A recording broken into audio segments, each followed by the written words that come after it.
প্রথম দিনে বলছি ডক্টর ইউনূস নির্বাচন দিবে না, দেওয়ার কোনো দায় দায়িত্ব তার নাই, সে নির্বাচন দিতে আসে নাই। আগামীতে একটি গৃহযুদ্ধ ছাড়া এর কোনো বিকল্প নাই, এবং এই গৃহযুদ্ধ মনে হয় ইনশাল্লাহ ডিসেম্বরে শুরু হয়ে যাবে। 5ই আগস্টের পরেই দেখবেন আপনার পরিবর্তন অনেক হয়ে গেছে। 5ই আগস্টের পরে দেখবেন যে আওয়ামী লীগ বিভিন্ন জায়গা থেকে আজান দিবে। আওয়ামী লীগ 5ই আগস্টের পরে আওয়াজ দিবে, আজান দিবে, মাথা তুলে দাঁড়াবে। আওয়ামী লীগ সেই প্রস্তুতি নিচ্ছে, এবং আমার মনে হয় নেওয়া উচিত। আওয়ামী লীগ এখন আর বসে বসে মনে হয় মার খাবে না। তো খুব সহজ সরল কথা। আপনি কি মনে করেন আজকে বাংলাদেশের যদি একটা সুষ্ঠু অবাধ সুন্দর নির্বাচন হয়, জামাত সরকার গঠন করতে পারবে? অথচ আজকে জামাতের প্রায় 70% ডিসি জামাতের লোক, বাংলাদেশ ব্যাংকের লোক, বিভিন্ন ব্যাংকে বিভিন্ন প্রতিষ্ঠানে জামাতের লোক, ঢাকা বোর্ডে জামাতের লোক, ইউনিভার্সিটি জামাতের লোক, অনেক জায়গায় জামাতের লোক। আপনি কি মনে করেন আগামী নির্বাচন যদি হয়, যেভাবে নির্বাচন হয়, প্রতিনিধি নির্বাচন হোক আর ডাইরেক্ট নির্বাচন হোক, সেখানে জামাত হয়তো একটা বড় বিরোধী হতে পারে। বড় বিরোধী হতে পারলে কি ঢাকা ইউনিভার্সিটির ভিসি কি জামাতের লোক হতে পারবে? ওখানে ডিসি কি 10% 20% ডিসি কি তার হতে পারবে? এসপি তার হতে পারবে? পুলিশ অফিস হতে পারবে? ঢাকার মেট্রোপলিটন কমিশনার কি যে হতে পারবে? ওখানে কি ওই পুলিশের আইজিপি কি হতে পারবে? কাজে জামাত তো ভালো অবস্থায় আছে, নির্বাচন দরকার নাই। তারা বিভিন্ন ভাবে টাল বাহানা করে নির্বাচন পিছিয়ে নিয়ে যাবে।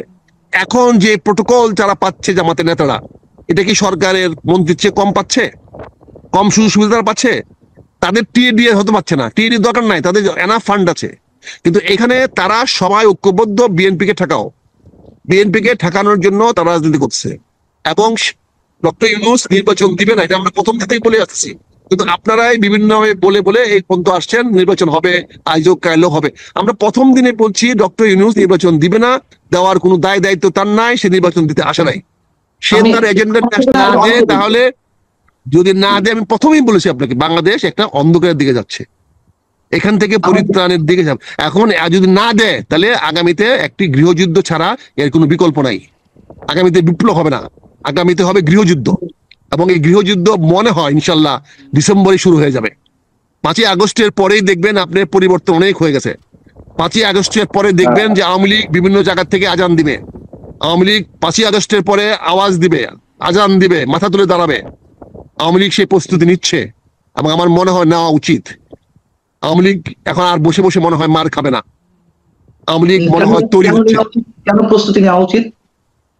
এই জন্য নেওয়া উচিত যে তারা আওয়ামী লীগকে পতন করতে গিয়ে তারা মুক্তিযুদ্ধকে ধ্বংস করার চেষ্টা করতেছে। এখন আওয়ামী লীগকে মুক্তিযুদ্ধের সমর্থক করে তুলে ধরা হচ্ছে। আওয়ামী লীগ মানে মুক্তিযুদ্ধ, মুক্তিযুদ্ধ মানে আওয়ামী লীগ। কাজে মুক্তিযুদ্ধ রক্ষা করার জন্যই আওয়ামী লীগকে আবার ফিরে আসতে হবে, এবং ফিরে আসার মতো শক্তি তার আছে।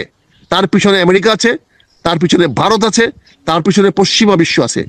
যদি তারা দেখে আমেরিকা নাকি ডক্টর ইউনূস সরকারের পক্ষে, কেন থাকবে?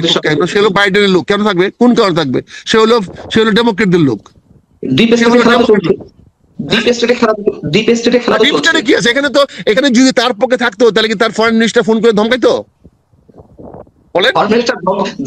আমরা তো জানি না, আমরা তো আমি তো জানি ধমকাইছে, অস্বীকার করো কোন ধমকায় নাই।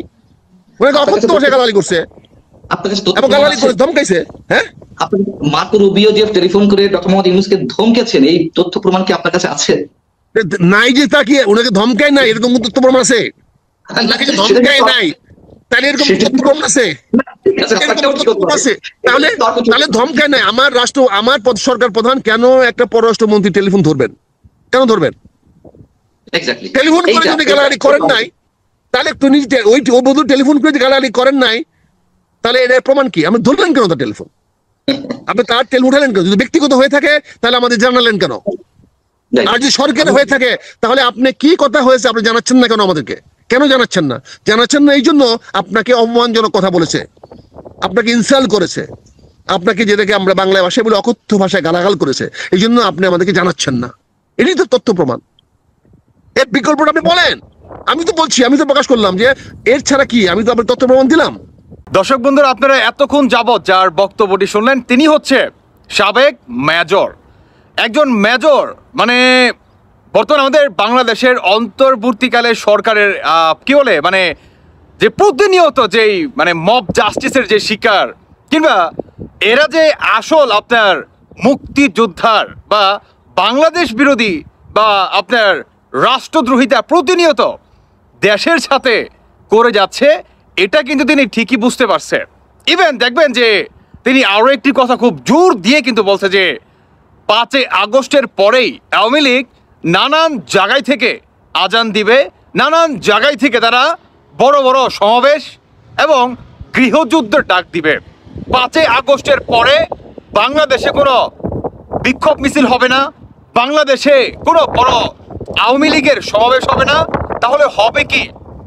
5 আগস্টের পরে বাংলাদেশে যা হবে সেটি হচ্ছে আওয়ামী লীগের নেতৃত্বে বাংলাদেশে একটি গৃহযুদ্ধ হবে। স্বৈরাচারের বিরুদ্ধে, স্বাধীনতা যারা নাকি বিরোধী তাদের বিরুদ্ধে, যারা নাকি বাংলাদেশ বিরোধী তাদের বিরুদ্ধে, যারা নাকি বাংলাদেশের বাংলাদেশের প্রতিটি মানুষের গর্বের আপনার স্বাধীনতা 1971 সাল, যারা নাকি এই স্বাধীনতা বিরোধী তাদেরকে প্রত্যেককে ধরে ধরে সর্বোচ্চ বিচারের মুখোমুখি করবে আওয়ামী লীগ। দর্শক বন্ধুরা, আওয়ামী লীগ কি সত্যি ঘটাইতে পারবে? যদি আমি বলি হ্যাঁ ভাই, শতভাগ। কারণ এতদিন ধরে বাংলাদেশে এত মব জাস্টিস, দখলবাজিতা, হত্যাকাণ্ড প্রতিনিয়ত আপনি দেখেন, পুলিশকে যেভাবে হুমকি থমকি দিচ্ছে, যদি কিঞ্চিত পরিমাণ আপনার মনের মতো না হয়, আপনি বলতে কারা, আমি সমন্বয়কদের কথা বলতেছি, এনসিপির নেতাকর্মীদের কথা বলতেছি, যদি তাদের আপনার ইচ্ছার বাহিরে কেউ চলে যায় কিংবা কোনো পুলিশ প্রশাসন বা আইন শৃঙ্খলা বাহিনী যদি তাদের ইচ্ছা মোতাবেক যদি কোনো পদক্ষেপ না নেয়, তাহলেই আপনার থানা ঘেরাও করবে, না হলে আপনাকে উলঙ্গ করে রাজপথে নেমে আসবে। ইভেন একটা পর্যায়ে আপনি গণধোলায় আপনাকে দিয়ে সেখানে হত্যাও করতে পারে। শুধু এটাই না, আপনার বাড়ি টাড়ি যা আছে সব ভেঙে চুরে বুলডোজার দিয়ে জাস্ট গুড়িয়েও দিতে পারে। এই হচ্ছে বর্তমান সরকারের অবস্থা। আর এই সরকার প্রতিনিয়ত, যেখানে আপনি দেখেন যারা নাকি বিদেশ থেকে প্রতিনিয়ত হুমকি ধুমকি দিচ্ছে, তারা কিন্তু বলতেছে যে যারা নাকি বলো যে জুলাইকে এটা ছোট বা নোংরা ভাষায় তুলনা করো, তাদের উদ্দেশ্যে বলতে চাই সামনে কিন্তু টঙ্গি বাড়ি রাখছি, বুলডোজার দিয়ে কিন্তু উড়িয়ে দিব। এই ধরনের হুমকি ধুমকি কিন্তু ভাই প্রতিনিয়ত দিচ্ছে, তাই না? তো যাই হোক দর্শক বন্ধুরা, তো এটা শুধু আমার কথা না, এখন কিন্তু আপনার ডিফেন্সের লোক সাবেক তারাও কিন্তু একে একে এসে কথা বলতে শুরু করেছে। দর্শক বন্ধুরা, এই বিষয়ে আপনারা কে কি মনে করছেন সেটা আপনারা অবশ্যই জানিয়ে যাবেন যে 5 আগস্টের পরে আওয়ামী লীগ কি অরিজিনালি ভয়ঙ্কর রূপে ফিরে, যেখানে আপনার আওয়ামী লীগের নেতা কর্মীদেরও লাইভে নানানভাবে বা নানান প্ল্যাটফর্মে তাদের সাক্ষাৎকার দেখা যাচ্ছে, আকার ইঙ্গিত কিন্তু এটাই দিচ্ছে। আপনার কি বলে এই ওবায়দুল কাদের, তিনিও প্রতিনিয়ত একের পর এক বর্তমান হুমকি ধুমকি দিয়ে যাচ্ছে, হংকার দিয়ে যাচ্ছে। এটা কিন্তু তারই একটি আভাস যে 5 আগস্টের পরে বা 5 আগস্টকে কেন্দ্র করে আওয়ামী লীগের বড় একটি পরিকল্পনা কিন্তু আমরা টের পাচ্ছি। দর্শক বন্ধুরা, আপনারা কি মনে করছেন সেটা আপনারা অবশ্যই ব্যক্তিগত মতামত জানিয়ে যাবেন। ধন্যবাদ সবাইকে। আল্লাহ হাফেজ, আসসালামু আলাইকুম।